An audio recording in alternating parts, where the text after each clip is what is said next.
Meu nome é Davi, e essa é a minha história. Desde tenra idade, soube que a vida me reservava um caminho singular. Filho de Jessé, em meio à simplicidade de Belém, minha juventude se desenrolou entre os campos, sob o céu aberto, cuidando das ovelhas de meu pai. Não era uma tarefa para muitos, mas para mim era mais do que um ofício. Era uma vocação. Meu nome é Davi, e esta é a história de como os humildes começos de um pastor se entrelaçaram com os desígnios divinos. Naquela época, não passava pela cabeça de ninguém, nem mesmo pela minha, que o futuro me reservava algo além das pastagens e vales de Judá. Minha rotina era simples. Ao romper da aurora, guiava o rebanho até as melhores pastagens, zelando por sua segurança e bem-estar, enfrentando leões e ursos que ousavam ameaçar as ovelhas sob minha guarda. Esses momentos de perigo e coragem forjaram em mim não apenas a habilidade de um defensor, mas também a confiança de que uma força maior me guiava. Certa vez, enquanto o sol se punha, tingindo o céu de laranja e ouro, uma inesperada visita mudou o curso de minha vida. O profeta Samuel, amando do Senhor, veio a Belém com uma missão divina. Entre meus 7 irmãos fui eu, o mais jovem, o escolhido. Enquanto meus irmãos possuíam estatura e força, características valorizadas, aos olhos humanos, o Senhor olhava para o coração, e naquele dia, sob o olhar atento de minha família e do profeta, fui ungido, marcando o início de uma jornada que transcendia as fronteiras de nosso pequeno vilarejo. Naquele dia, como em tantos outros, eu estava nos campos, perdido em meus pensamentos, enquanto as ovelhas pastavam tranquilamente. O sol estava alto, e o céu, um azul límpido, parecia abençoar a terra com sua luz. Mal sabia eu que esse dia marcaria o início de uma nova era em minha vida, uma transição de pastor a rei, orquestrada pela mão de Deus. A notícia chegou a mim através do vento, um sussurro entre as folhas, chamando-me de volta para casa. Meu coração palpitava com uma mistura de antecipação e incerteza. Ao me aproximar, vi um homem cuja presença parecia preencher todo o espaço, um homem cujo olhar carregava a sabedoria das eras. Era Samuel, o profeta, conhecido por toda Israel por sua comunhão com o Senhor. O motivo de sua visita era um mistério para mim, o mais jovem de 8 irmãos, acostumado mais à companhia de ovelhas do que a dos homens de grande estatura. Minha família o recebeu com as honras devidas a um homem de sua posição, mas a tensão era palpável. Samuel anunciou que havia sido enviado por Deus para ungir o próximo rei de Israel, escolhido entre os filhos de Jessé. Um a um, meus irmãos foram passando por ele, cada qual com sua força e mérito, mas nenhum foi o escolhido. A confusão era evidente nos olhos de todos, até que Samuel questionou: "Estes são todos os seus filhos?" Meu pai, quase esquecendo-se de minha existência nos campos, chamou por mim. Quando entrei, os olhares se voltaram em minha direção, alguns cheios de surpresa, outros de incredulidade. Samuel, porém, olhou-me com uma serenidade profunda, como se enxergasse além de minha aparência juvenil. Sem palavras, ele derramou o óleo sobre minha cabeça, ungindo-me diante de minha família atônita. Nesse momento, uma sensação indescritível tomou conta de mim, uma mistura de temor e exaltação, como se um fogo divino ardesse em meu peito. As palavras de Samuel ressoaram não apenas em nosso lar, mas também em minha alma. Este é o escolhido do Senhor. Aquelas palavras selaram meu destino, transformando minha identidade de pastor em líder ungido, predestinado a guiar Israel. A unção não apenas me marcou diante dos homens, mas também diante do invisível, onde o verdadeiro poder reside. Nesse dia, aprendi que os planos de Deus são misteriosos, escolhendo o improvável, o menos esperado, para cumprir seus propósitos. Minha vida já não era mais minha. Era uma vida dedicada a servir e a liderar, sob a orientação daquele que vê o coração. O retorno. Aos campos naquele dia foi diferente. Tudo parecia igual, mas eu havia mudado. Carregava agora um peso e uma promessa, um futuro que se desdobraria em desafios e vitórias, dor e glória. Eu era Davi, o ungido, em cujas veias corria o chamado para ser rei de Israel, guiado pela mão de Deus através dos intricados caminhos do destino. Continuei a pastorear, a compor cânticos e a tocar minha harpa, mas algo dentro de mim se transformou.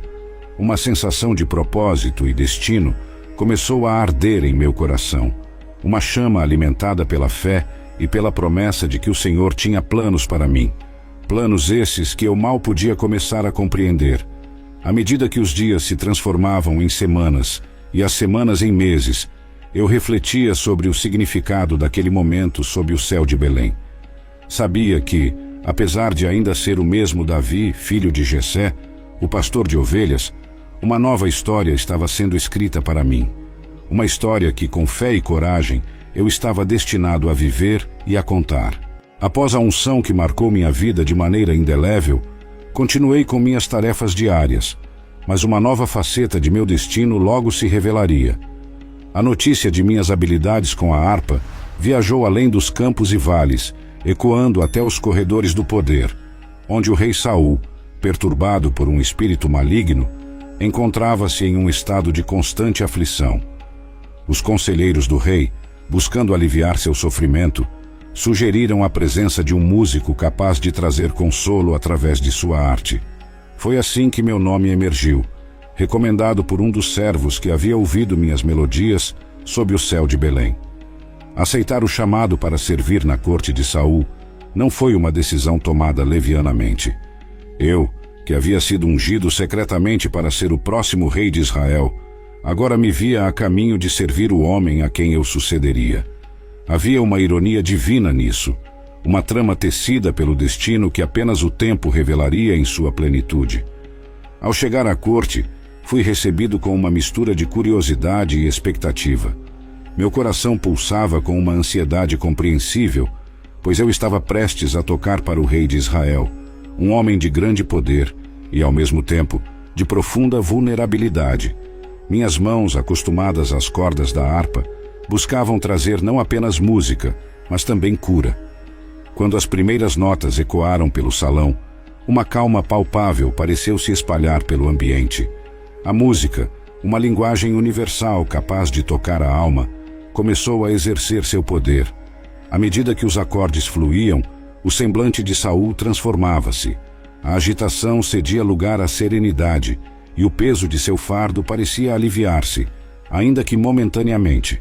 Naqueles momentos, a música criava uma ponte invisível entre nós, unindo o futuro rei de Israel ao seu antecessor de maneira profunda e inesperada. Minha estadia na corte tornou-se regular, e com o tempo, uma relação de confiança desenvolveu-se entre Saul e eu. Minha presença era requisitada não apenas como músico, mas também como companheiro, alguém capaz de trazer luz para os dias sombrios do rei. Entretanto, sob a superfície dessa relação, havia camadas de complexidade e destinos entrelaçados que nenhum de nós poderia inteiramente compreender naquele momento. Servir a Saul foi uma experiência que me moldou de maneiras que eu jamais poderia ter antecipado. Aprendi sobre a natureza humana, sobre a política da corte e sobre a delicada teia de lealdade e poder. Mas, acima de tudo, aprendi que a música possui um poder transcendental, capaz de atravessar as barreiras invisíveis que nos separam, unindo corações em momentos de pura humanidade. Aqueles dias na corte de Saul, embora marcados por desafios e incertezas, foram cruciais para o meu crescimento, não apenas como músico, mas como líder.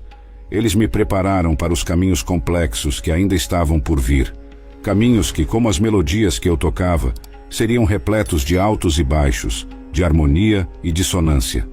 Eu era Davi, o pastor, o músico, o ungido, cada vez mais entrelaçado com o destino de Israel. Enquanto servia na corte de Saul, as notícias dos desafios lançados por Golias aos exércitos de Israel chegaram até mim. O gigante desafiava qualquer um de nossos homens a enfrentá-lo em combate singular, uma proposta que paralisava nossas tropas com medo. Movido não por temeridade, mas por uma convicção inabalável no Senhor, decidi enfrentar o gigante, mesmo sendo eu apenas um jovem, desprovido da estatura e da armadura que caracterizavam um guerreiro convencional.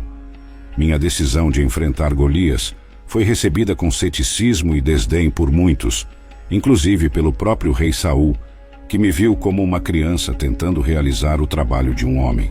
Contudo, minha fé era mais forte do que qualquer armadura, e eu recusei a oferta do rei de usar sua própria armadura, pois sabia que a minha força não residia no metal, mas na convicção de que o Senhor estava comigo. Armado apenas com minha funda e algumas pedras lisas escolhidas do leito de um riacho, aproximei-me do campo de batalha. O gigante, adornado com sua armadura intimidadora e sua lança, zombou de mim, desdenhando da minha aparência juvenil e da minha arma simples. No entanto, eu não estava ali para provar minha força humana, mas para demonstrar o poder do Deus de Israel. As palavras que troquei com Golias não foram meras bravatas, mas sim declarações de fé. Vieste a mim com espada, lança e escudo, mas eu vou a ti em nome do Senhor dos Exércitos, o Deus dos Exércitos de Israel, a quem tens desafiado. Com a serenidade que só a confiança divina pode oferecer, lancei uma única pedra com minha funda, que voou com a precisão e a força que apenas o Senhor poderia guiar, atingindo Golias na testa e derrubando o gigante ao chão. A queda de Golias não foi apenas o colapso de um homem, mas o estilhaçar da ilusão de invencibilidade que cercava os filisteus. Esse momento, gravado na memória de todos os presentes, serviu como um ponto de virada, inspirando os israelitas a avançarem contra seus inimigos com renovado vigor e fé. Minha vitória sobre Golias transcendeu o campo de batalha, marcando-me como líder aos olhos do povo e como instrumento da vontade divina. Mais do que nunca, compreendi que minha jornada estava intrinsecamente ligada ao propósito maior estabelecido pelo Senhor, um caminho que exigiria não apenas coragem física, mas uma fé inabalável nos desígnios do Altíssimo. Após a queda de Golias, minha vida tomou um rumo inesperado. A vitória sobre o gigante não apenas solidificou minha posição diante do povo de Israel, mas também me abriu as portas para uma ascensão sem precedentes na corte do rei Saul. Entre os muitos que me acolheram, houve um encontro que se destacou, marcando o início de uma das mais profundas amizades que o mundo já conheceu. Minha ligação com Jonatas, o filho de Saul. Jonatas, ao contrário do que muitos poderiam esperar, não viu em mim uma ameaça ou um rival, apesar de minha crescente influência e favor junto a seu pai e ao povo. Ao invés disso, ele viu um irmão de alma, alguém com quem compartilhava ideais, coragem e, acima de tudo, uma fé inabalável no Senhor. Nossa amizade floresceu contra o pano de fundo de um período turbulento, tornando-se um bastião de lealdade e amor fraternal em meio às intrigas e conflitos da corte. O vínculo entre Jonatas e eu foi selado não apenas em palavras, mas em atos e em sacrifícios. Jonatas, em um gesto de profundo significado e abnegação, presenteou-me com sua própria túnica, além de suas armas, arco e cinto. Este ato simbólico transcendia a mera troca de presentes. Era um reconhecimento de minha posição e um voto de lealdade eterna. Ele, que por direito poderia reivindicar o trono após Saul, escolheu em vez disso apoiar-me, reconhecendo a unção que sobre mim repousava. Nossa amizade se tornou a pedra angular de minha vida na corte. Jonatas era meu conselheiro, meu protetor e muitas vezes meu elo com Saul, quando as sombras da desconfiança começavam a se formar na mente do rei contra mim. Em Jonatas, encontrei um espírito afim, alguém que compreendia os desafios e as responsabilidades que minha posição acarretava e que se mantinha inabalável em seu apoio, mesmo diante dos maiores perigos. A ascensão na corte, embora marcada por sucesso e reconhecimento, não estava isenta de provações. A inveja e o medo começaram a corroer o coração de Saul, tornando minha estadia na corte uma jornada cada vez mais perigosa. No entanto, em meio a essas tempestades, a amizade com Jonatas servia como um porto seguro, um lembrete constante de que verdadeiros laços de lealdade e amor podem superar até mesmo as maiores adversidades. A história de minha amizade com Jonatas é um testemunho do poder transformador dos relacionamentos genuínos. Em um mundo onde a traição e a ambição muitas vezes prevalecem, nossa ligação permanece como um farol de esperança e uma prova de que a verdadeira amizade transcende as circunstâncias, unindo corações em um propósito comum e em uma fé compartilhada. Através de Jonatas, aprendi o valor da aliança inquebrável, uma lição que carreguei comigo através dos anos, moldando não apenas o líder que me tornei, mas também o homem que sou.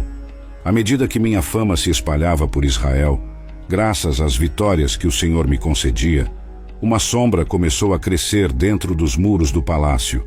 A mesma mão que outrora me acolheu com honras, agora empunhava uma lança, movida não pelo inimigo externo, mas pelo veneno interno mais destrutivo, o ciúme.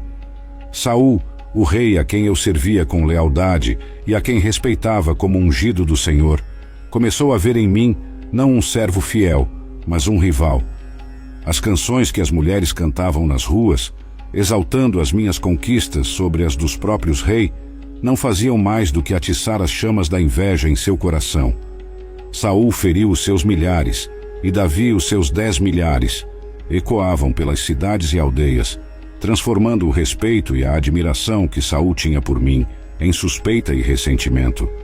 Cada louvor dirigido a mim era como uma flecha envenenada que se cravava no orgulho de Saul, levando-o a questionar sua própria valia e seu direito ao trono. O rei, consumido por esse ciúme amargo, começou a me olhar com olhos diferentes. O que antes era camaradagem e confiança se transformou em vigilância e hostilidade. Saul não conseguia mais ver a mão de Deus em nossas vitórias. Via apenas a sombra de sua própria queda. O ciúme é uma prisão, e Saul estava aprisionado por suas próprias inseguranças, incapaz de se alegrar com o sucesso alheio ou de reconhecer a unidade e a força que isso trazia ao povo de Israel. Eu, de minha parte, não buscava a glória para mim mesmo. Minha intenção sempre foi servir ao Senhor e ao seu povo, cumprindo o destino que ele havia traçado para mim. Mas a desconfiança de Saul transformou a corte em um campo minado, onde cada passo que eu dava era observado e cada sucesso interpretado como uma ameaça ao trono. Houve momentos em que a ira de Saul se manifestou de maneira assustadora, com tentativas diretas contra minha vida. Em 2 ocasiões distintas, enquanto eu tocava a harpa para acalmá-lo, como era meu costume, ele tentou me ferir com sua lança. Porém, por providência divina, escapei ileso. Esses atentados deixaram claro que minha presença na corte se tornara insustentável, marcando o início de um período de fuga e de provações, no qual a proteção do Senhor seria minha única garantia de segurança. Apesar do crescente perigo, minha fé permaneceu inabalável. Sabia que as batalhas que enfrentava não eram apenas contra as forças terrenas de um rei caído em desgraça, mas contra os principados e potestades que buscavam desviar o curso do destino de Israel. Em meio à tempestade de ciúmes e conspirações, minha alma se apegava à certeza de que a verdadeira batalha era do Senhor e que minha vitória final não dependeria das armas humanas, mas da inquebrantável fidelidade de Deus. Nesse período de minha vida, aprendi que a verdadeira grandeza não reside no poder ou na popularidade, mas na habilidade de permanecer fiel aos próprios princípios e à vontade divina, mesmo quando o mundo ao redor parece desmoronar. O ciúme de Saul, embora uma fonte de grande sofrimento, também foi um campo de treinamento, preparando-me para os desafios futuros e moldando meu caráter para a liderança que me esperava, uma liderança fundamentada na humildade, na justiça e na dependência completa de Deus. A complexidade das relações na corte do rei Saul tomou um novo rumo, com a inclusão de um elemento tanto delicado quanto poderoso: o amor. Mical, filha de Saul, entrou em minha vida como um raio de luz, em meio às sombras que se adensavam ao redor de minha existência na corte. O amor que Mical nutria por mim não era um segredo, e essa afeição mútua desencadeou uma série de eventos que teceriam ainda mais profundamente meu destino ao da família real. Saul, ciente do amor de sua filha por mim, viu nessa paixão uma oportunidade, não de unir duas almas apaixonadas, mas de me colocar em perigo. Ele me propôs um dote não convencional para o casamento, a exigência de 100 prepúcios de filisteus, uma missão que, aos olhos de Saul, certamente me levaria à morte. Contudo, movido pelo amor a Mical e pela confiança no Senhor, aceitei o desafio, não apenas cumprindo, mas superando a exigência, trazendo 200 prepúcios ao rei, selando assim meu direito de casar com Mical. Nosso casamento foi marcado não apenas pela alegria de nosso amor, mas também pelo peso das circunstâncias sob as quais foi consumado. Mical tornou-se minha esposa em um tempo de crescente tensão, onde meu lugar na corte e meu futuro em Israel eram incertos. A filha do rei, ao me escolher, demonstrou uma coragem e uma lealdade que transcendiam as expectativas impostas por sua posição e seu sangue. A relação com Mical foi um refúgio em meio às tempestades, um vínculo de amor e lealdade em um cenário dominado pela desconfiança e pelo perigo. No entanto, esse mesmo amor nos colocou em uma rota de colisão com os desejos e as maquinações de Saul, que via cada vez mais em mim uma ameaça ao seu reinado, uma ameaça que ele estava determinado a eliminar a todo custo. Mical não apenas me amava, mas também me salvou. Quando Saul enviou homens para matar-me em minha própria casa, foi Mical quem percebeu o perigo. Com astúcia e coragem, ela me ajudou a escapar, enganando seus perseguidores e colocando sua própria vida em risco. Esse ato de sacrifício marcou profundamente nossa relação, evidenciando uma força e uma profundidade de caráter que eu admirava e amava. O casamento com Mical, embora cheio de amor, também foi marcado pela tragédia da separação e pelas complexidades da vida na corte. As manobras políticas de Saul, que incluíram dar Mical em casamento a outro homem durante minha fuga, foram tentativas de cortar os laços que me uniam à sua família. No entanto, o amor e a lealdade que compartilhávamos não foram apagados pelas ações de Saul, permanecendo como um testemunho da complexidade dos sentimentos humanos em meio aos jogos de poder. A minha estadia na corte do rei Saul, marcada inicialmente por honras e triunfos, transformou-se em um pesadelo de perseguição e traição. O ciúme e o medo que Saul nutria por mim, alimentados por minha crescente popularidade e pelas profecias que me apontavam como seu sucessor, culminaram em uma série de tentativas diretas contra minha vida, obrigando-me a abandonar não apenas a corte, mas também a segurança que ela representava. A primeira tentativa de Saul de me eliminar foi mascarada sob o véu da raiva, quando ele, possuído por um espírito maligno, lançou uma lança contra mim, tentando me pregar à parede. Porém, essa não foi uma ocorrência isolada. Saul, incapaz de dominar seu próprio ressentimento, ordenou abertamente a meus companheiros e a seu próprio filho, Jonatas, que me matassem. Essas ordens, no entanto, encontraram resistência na lealdade e na justiça daqueles que me conheciam verdadeiramente. Jonatas, em particular, desempenhou um papel crucial em minha sobrevivência durante esses tempos sombrios. Sua amizade e lealdade, testadas sob o fogo da adversidade, provaram ser inabaláveis. Ele confrontou seu pai, defendendo minha inocência e lembrando Saul do bem que eu havia feito por Israel. Por um breve período, as palavras de Jonatas pareceram acalmar a tempestade no coração de Saul, que jurou não me fazer mal.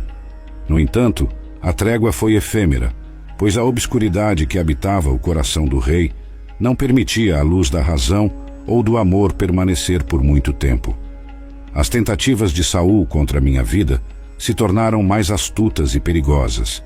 Fui forçado a viver em constante vigilância, movendo-me de um esconderijo a outro, enquanto Saul mobilizava suas forças na tentativa de me capturar. Em um desses momentos, Mical, minha esposa, demonstrou sua coragem e astúcia ao me ajudar a escapar de uma emboscada planejada por Saul, sacrificando nossa convivência em nome da minha segurança. Minha fuga me levou a Nob, onde o sacerdote Aimeleque me forneceu alimento e a espada de Golias, sem saber da ira que seu ato de bondade atrairia sobre ele e sobre os outros sacerdotes. A descoberta desse ato de auxílio por parte de Saul resultou em uma das mais sombrias páginas de seu reinado, a execução de Aimeleque e dos sacerdotes de Nob, um ato que marcou profundamente minha consciência e reforçou minha determinação de manter minha integridade diante da perseguição. A jornada através do deserto, escondendo-me em cavernas e contando com a lealdade de um crescente número de descontentes e destituídos que se juntaram a mim, foi um período de provação, mas também de profundo crescimento pessoal e espiritual.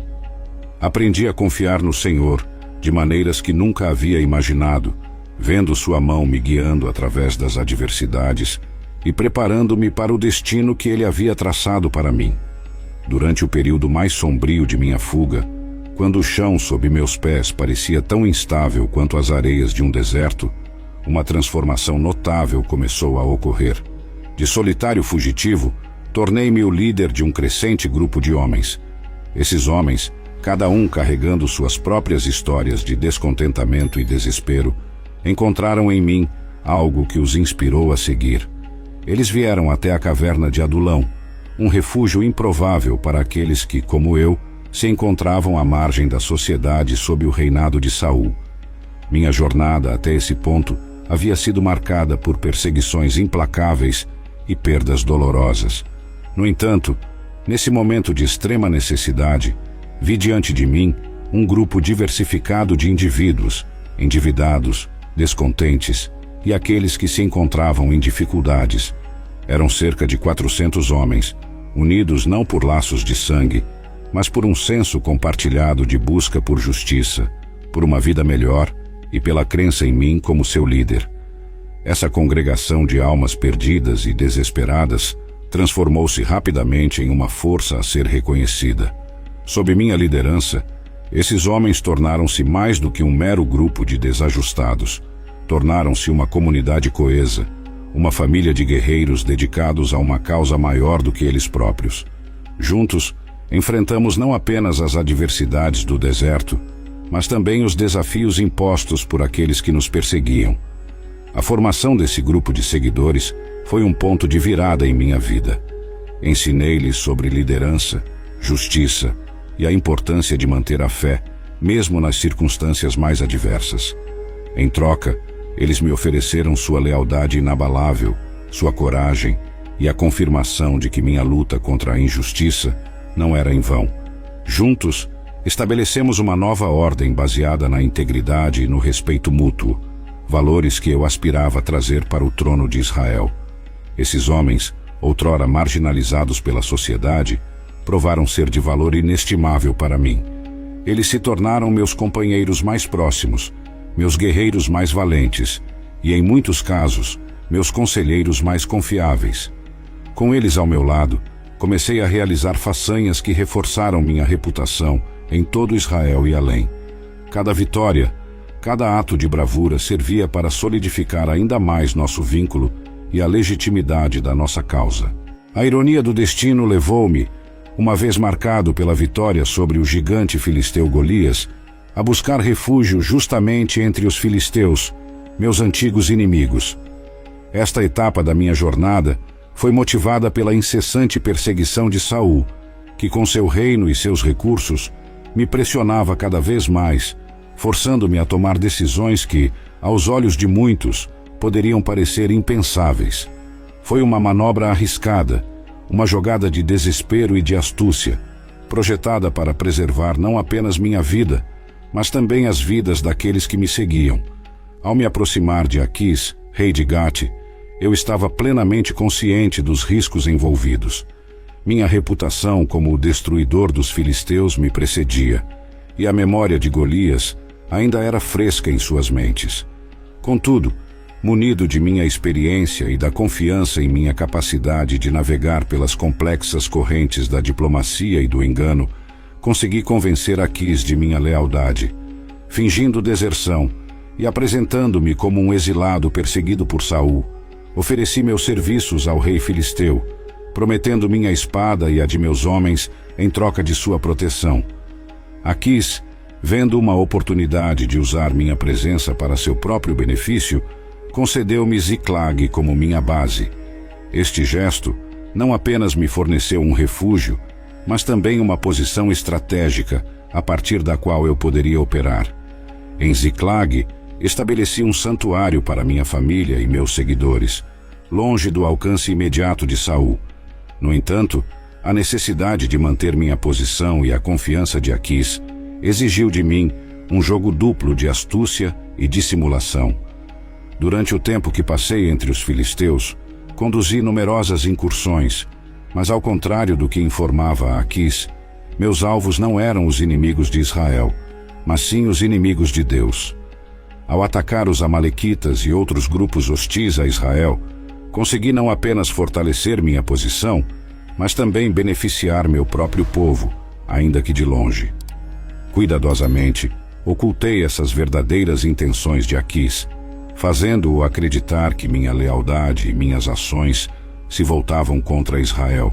A notícia da morte de Saul e de seus filhos em batalha marcou o fim de uma era tumultuada na história de Israel e o início de uma nova fase em minha própria jornada.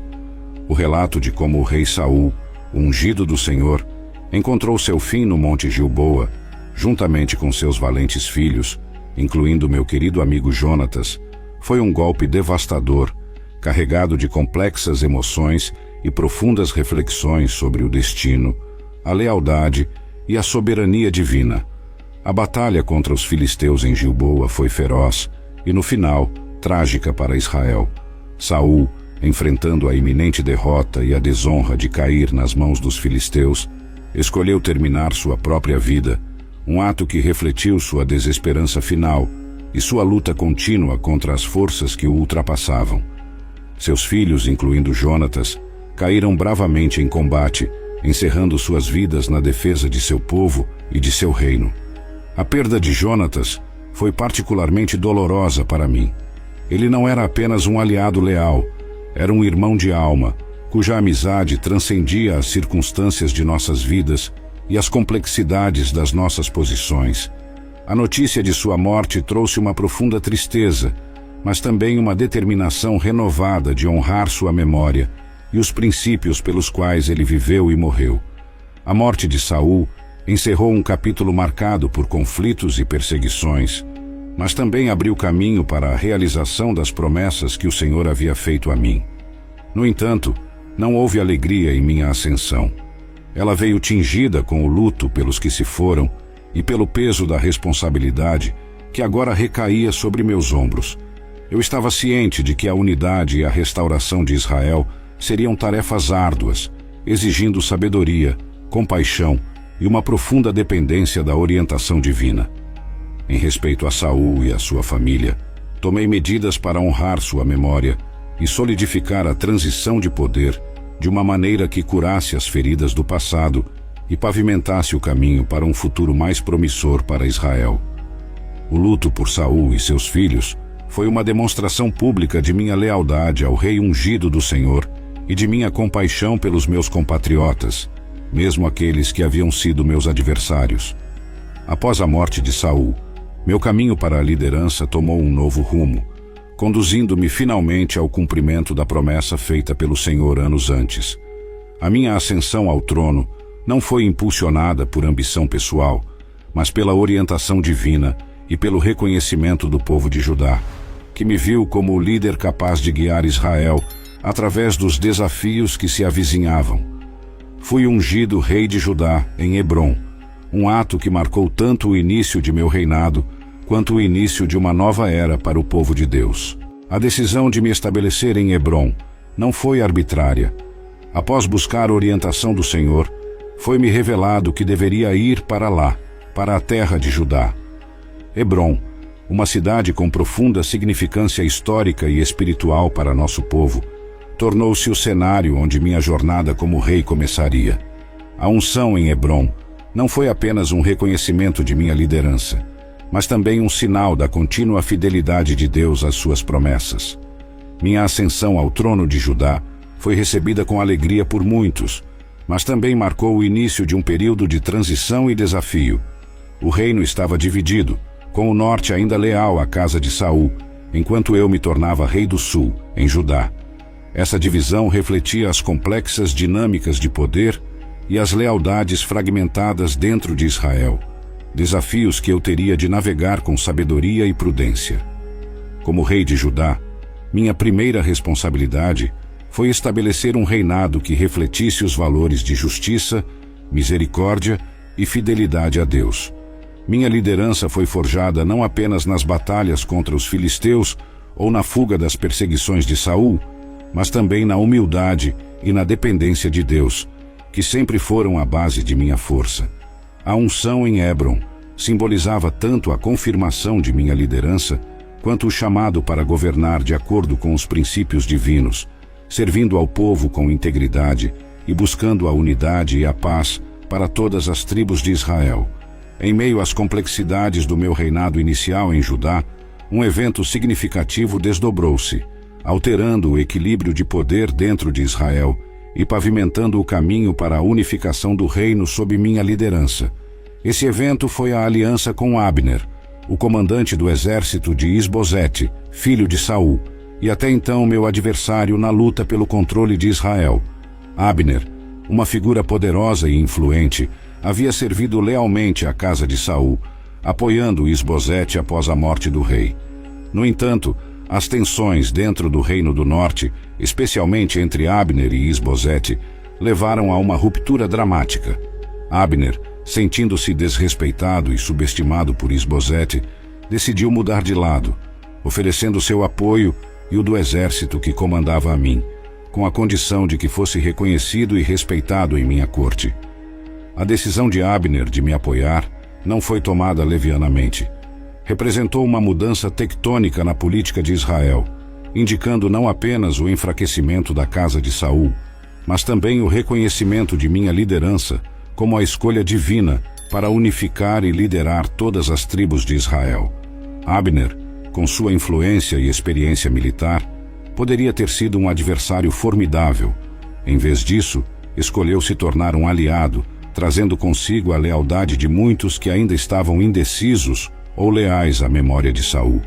Nossa aliança foi selada em Hebron, onde Abner me garantiu que trabalharia para convencer as tribos do norte de Israel a se unirem sob minha bandeira. Em troca, prometi a Abner honra e uma posição de destaque em meu reinado. Esse acordo marcou o início de um período de transição, no qual as divisões dentro de Israel começaram a se curar, unindo o reino sob uma única liderança. O período que se seguiu à morte de Saul foi marcado por uma série de conflitos e disputas pelo poder, refletindo a divisão e a tensão dentro de Israel. Enquanto eu era reconhecido como rei de Judá em Hebrom, a casa de Saul lutava para manter sua influência sobre as tribos do norte de Israel. Isbosete, filho de Saul, foi proclamado rei sobre Israel por Abner, o comandante do exército de Saul, estabelecendo sua corte em Maanaim. Essa divisão do reino entre as casas de Davi e Saul definiu o cenário para um período prolongado de hostilidades e manobras políticas, enquanto ambas as partes buscavam consolidar seu poder e reivindicar a liderança sobre todo Israel. A guerra entre as casas de Davi e Saul não foi apenas uma luta pelo poder terreno, refletiu também as complexidades das lealdades familiares, das ambições políticas e do desejo divino para o povo de Israel.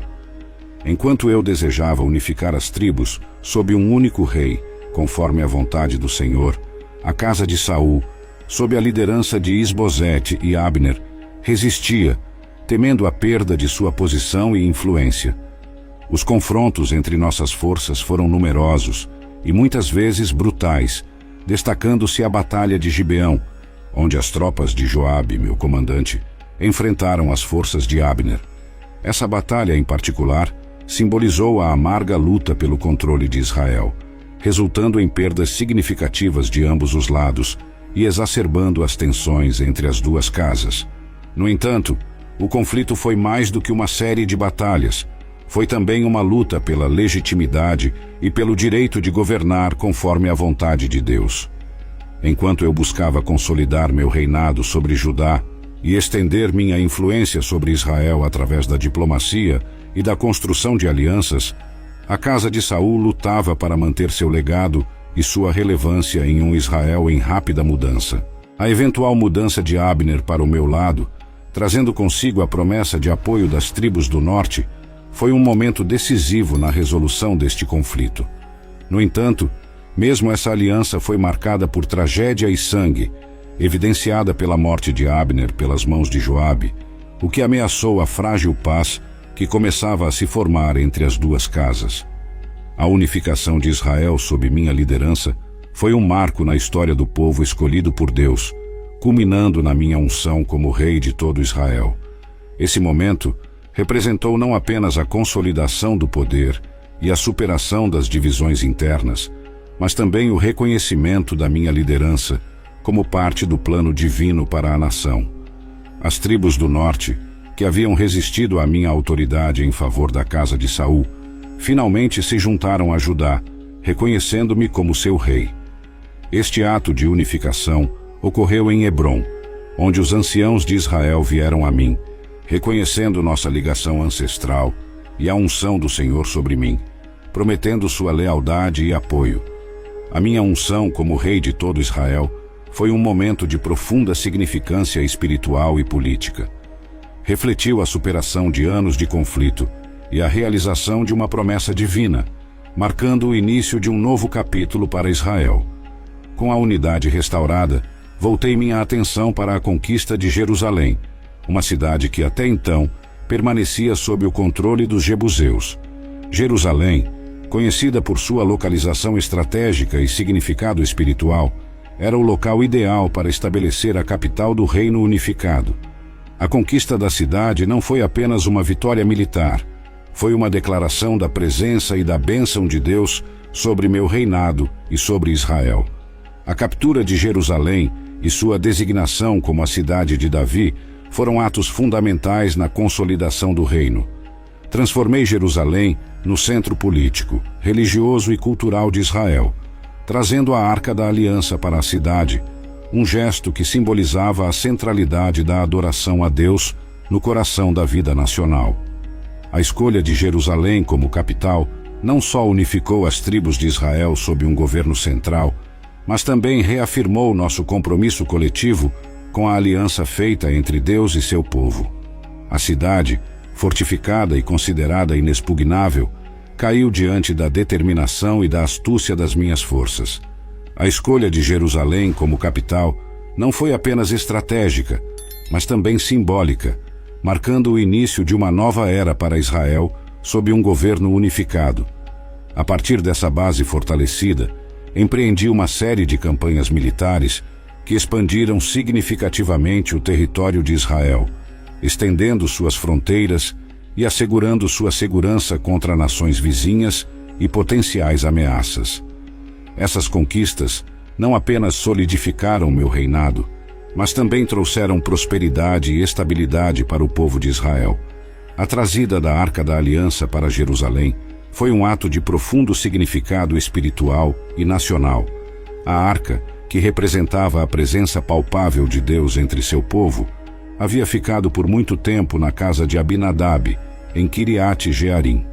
Ao trazê-la para Jerusalém, eu desejava centralizar a adoração e reafirmar a fé de Israel no Senhor como a fundação de nossa identidade nacional. A jornada da Arca até Jerusalém foi marcada por celebração, e após um incidente inicial que me fez reconhecer a necessidade de respeito e reverência em sua manipulação, ela foi colocada na cidade de Davi, simbolizando a bênção e a proteção divinas sobre meu reinado e sobre Israel.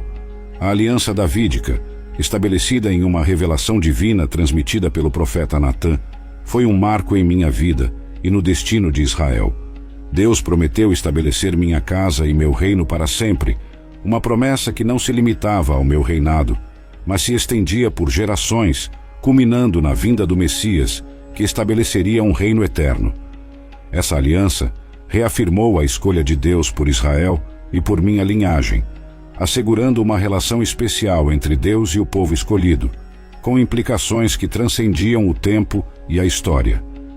As hostilidades com os amonitas e sírios representaram um período desafiador durante meu reinado, no qual a segurança e a expansão de Israel foram postas à prova. Após um ato de desrespeito dos amonitas para com meus emissários, uma série de conflitos se desenrolou, envolvendo não apenas os amonitas, mas também seus aliados sírios. Essas guerras foram caracterizadas por batalhas intensas e pela demonstração da força e da estratégia militar de Israel. Através da graça de Deus, obtivemos vitórias significativas que não apenas puniram os amonitas por sua insolência, mas também asseguraram o domínio de Israel sobre regiões estratégicas, contribuindo para a segurança e a expansão do nosso território. Meu pecado com Batseba é uma que carrego com amargura e arrependimento. Em um momento de fraqueza, vi-me encantado pela beleza de uma mulher que não era minha. Minha posição de poder me embriagou de tal forma que arquitetei a morte de Urias, seu marido, um fiel soldado, para ocultar meu adultério. O profeta Natã, enviado por Deus, confrontou-me com a minha iniquidade, despertando-me para a gravidade de meus atos. O preço do meu pecado foi alto, trazendo sofrimento e morte para minha própria casa, uma punição que jamais esqueceria. O sofrimento em minha família não terminou com meu próprio pecado. Meu coração se partiu ao testemunhar o estupro de minha filha Tamar por Aminon, seu meio-irmão. A inação diante de tal atrocidade fomentou um ódio profundo em Absalão, irmão de Tamar, que culminou no assassinato de Aminon. Esta cadeia de eventos desencadeou uma espiral de conflito e traição dentro de minha própria família, uma ferida que parecia intransponível. A rebelião de Absalão contra mim foi um golpe ainda mais doloroso. Meu próprio filho, movido pela ambição e pelo desejo de poder, levantou-se contra mim, forçando-me a fugir de Jerusalém, a cidade que eu tanto amava. A traição de Absalão não foi apenas uma rebelião política, foi um golpe no coração, uma batalha entre pai e filho que jamais desejei travar. A morte de Absalão nas mãos de meus próprios homens foi uma vitória amarga, deixando um vazio em meu coração que o tempo jamais poderia preencher. Quando pensei que a tempestade havia passado, Seba, um benjamita, incitou outra rebelião contra meu reinado. Embora essa revolta tenha sido brevemente contida, serviu como um lembrete doloroso das fissuras dentro de Israel e dentro de meu próprio legado. Cada um desses eventos marcou profundamente minha alma, ensinando-me sobre a fragilidade do poder e a importância da justiça, da misericórdia e do arrependimento. Através de cada prova e tribulação, aprendi que a verdadeira liderança exige humildade diante de Deus e um coração disposto a buscar a reconciliação e o perdão. Nos meus últimos anos, enquanto o crepúsculo de meu reinado se aproximava, encontrei-me novamente em meio a decisões que trariam consequências profundas, não apenas para mim, mas para todo o povo de Israel. Eu, Davi, aquele que enfrentou Golias na juventude e que liderou Israel a grandes vitórias, também seria lembrado por atos que desafiaram a vontade de Deus e testaram a misericórdia divina. Movido por orgulho e uma busca insensata por poder terreno, ordenei um censo de todo o Israel e Judá. A minha decisão, que parecia simples à época, era na verdade uma transgressão contra Deus. Não confiei na promessa divina de proteção e prosperidade, buscando em números humanos a segurança que apenas a fé pode oferecer. A consequência dessa ação foi imediata e severa. Uma praga devastadora abateu-se sobre Israel, ceifando a vida de 70.000 inocentes. Meu coração se partiu diante da magnitude do sofrimento que minha arrogância havia causado e clamei a Deus por misericórdia. Em minha dor e arrependimento, comprei a eira de Araúna, o Jebuseu, para erigir um altar ao Senhor, buscando sua compaixão e perdão. A praga cessou, mas a lição permaneceria comigo para sempre. Em meio à reflexão sobre meus atos e suas consequências, voltei-me para um sonho que havia nutrido por muitos anos: a construção de um templo para o Senhor em Jerusalém. Embora Deus tivesse determinado que não seria eu, mas meu filho Salomão, a realizar essa grandiosa tarefa, Dediquei-me a preparar o caminho para que seu objetivo fosse alcançado. Reuni materiais preciosos, ouro, prata, bronze e madeira, além de artífices habilidosos, para que tudo estivesse pronto para a construção do templo após minha morte. Esse ato de preparação não era apenas um gesto de devoção a Deus, mas também um símbolo de transição, marcando o fim de minha jornada e o início do reinado de Salomão. Consciente de que meus dias estavam contados, chamei Salomão a mim, desejoso de transmitir-lhe as instruções finais para governar Israel com sabedoria e justiça. Aconselhei-o a seguir os caminhos do Senhor, a manter seus decretos e mandamentos, para que prosperasse em tudo o que fizesse e para onde quer que se voltasse. Meu coração ansiava por ver Israel continuar a florescer sob a liderança de Salomão, e orava para que ele construísse o templo como um lar permanente para a presença de Deus entre seu povo. Minha morte marcou o fim de uma era e o início de outra. Deixei para trás um legado complexo, repleto de vitórias e fracassos, de pecados e arrependimentos, mas acima de tudo, deixei um testemunho da fidelidade inabalável de Deus, mesmo diante das falhas humanas. Minha vida foi um espelho das lutas e redenções que cada filho de Israel enfrentaria, uma lembrança de que, apesar de nossas imperfeições, somos chamados a buscar a Deus com todo o nosso coração, confiando em sua misericórdia e graça para nos guiar através das tempestades da vida. Meu nome é Davi, e essa é a minha história, o homem segundo o coração de Deus.